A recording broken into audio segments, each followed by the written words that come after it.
अगर आप अपने इंटरेस्ट को आगे जारी रखेंगे तो क्या होता है, टाइम का पता नहीं चलता है। Okay, chemical properties of alkanes, 5 हो गए थे केमिकल प्रॉपर्टीज ऑफ अल्केन। आज हम 6 नंबर का देखने वाले हैं, पायरोलिसिस। 6 नंबर है पायरोलिसिस।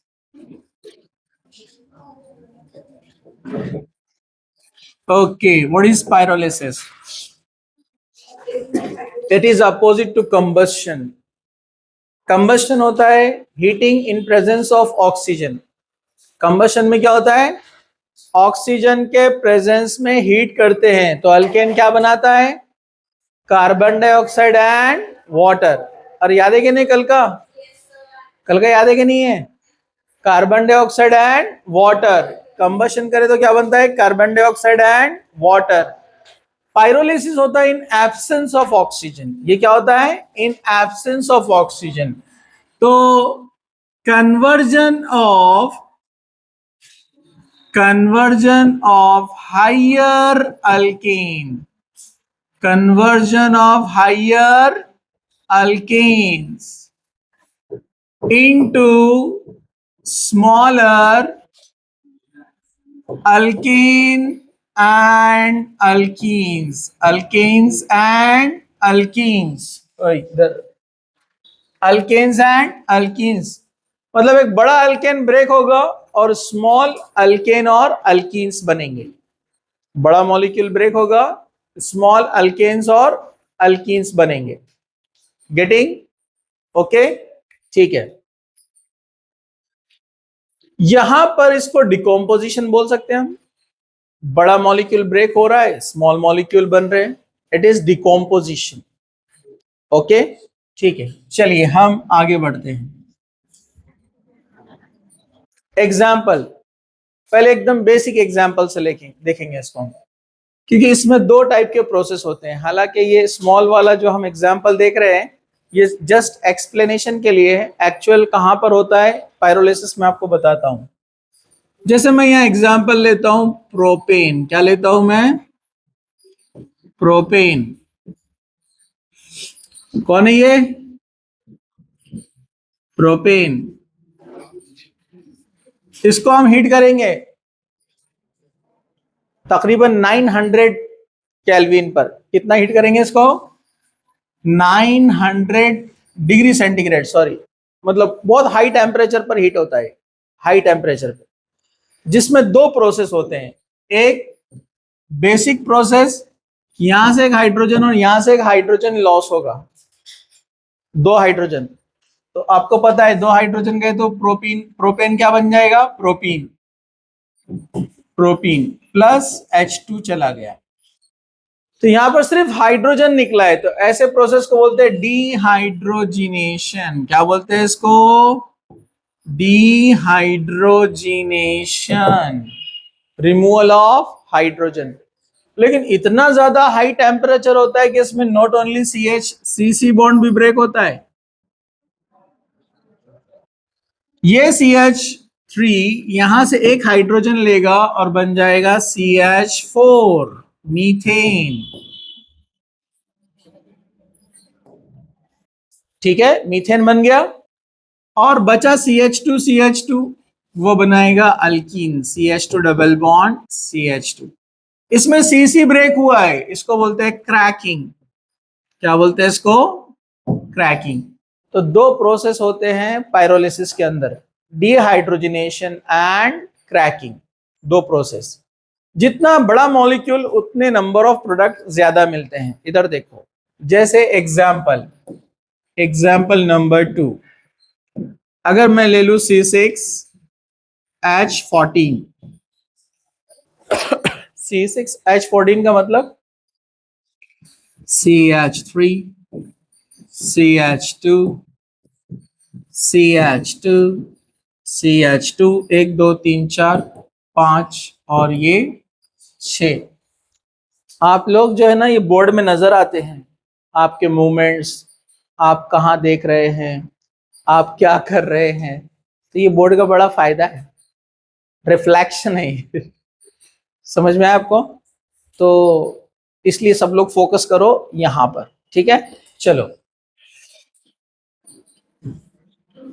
सब लोग ध्यान दे रहे हैं? ओके, चलो। अब ये है हेक्सेन। हाइड्रोजनेशन का तो सिंपल सा एग्जांपल, यहां से हाइड्रोजन गया, यहां से हाइड्रोजन गया, तो अगर मैं इसको बॉन्ड लाइन में लिखा तो समझ में आ जाएगा ना आपको, सिर्फ बॉन्ड्स बनाया तो। 6 कार्बन, 1 2 3 4 5 6, यहां से 2 हाइड्रोजन गए इसलिए बन गया हेक्सीन। क्या बना ये? समझा आपको? अरे सब लोग इधर देख रहे हैं ना? हाँ, इधर देखो, फोकस जरूरी है। पॉसिबिलिटी नंबर 2, 2 हाइड्रोजन यहां से भी जा सकते हैं, सेकेंड और थर्ड पे से। अरे जा सकते कि नहीं? अरे इधर देखो, बोर्ड पे देखो, बोर्ड पे, बोर्ड। हाँ, अरे बोलो, 2 हाइड्रोजन यहां से जा सकते कि नहीं जा सकते? सेकेंड एंड थर्ड, क्या बनेगा बोलो? 1 2 3 4 5 6, इस तरह से बनेगा, राइट? अरे बोलो ना, 2 हाइड्रोजन यहां से भी जा सकते हैं। अरे बोलो ना, 1 2 3 4 5 6, लेकिन अब यहां से नहीं जाएंगे क्योंकि ये और ये सेम है ना, नेचर सेम है। तो इतने अल्कीन बन सकते हैं, इतना डिहाइड्रोजनेशन। H2 मैंने एक ही लिखा, क्यों? क्योंकि कॉमन है सब में। समझा? हाँ, अब आ जाओ यहां पर, मैं थोड़ा सा इसको इधर लेता हूं, फिर उसके बाद इधर लिखता हूं ऐसे। अब इसमें जो क्रैकिंग वाले पॉसिबिलिटीज है वो कौन कौन से, जरा ध्यान से देखो। क्रैकिंग वाले पॉसिबिलिटीज, ये क्रैक हो सकता है यहां से, तो याद रखने का, जहां से क्रैक हुआ उसको कंसिडर करो अल्फा, और ये बीटा। तो बीटा पे से हाइड्रोजन निकलता है, ये हाइड्रोजन और ये CH3 मिलकर क्या बनाएगा? CH4।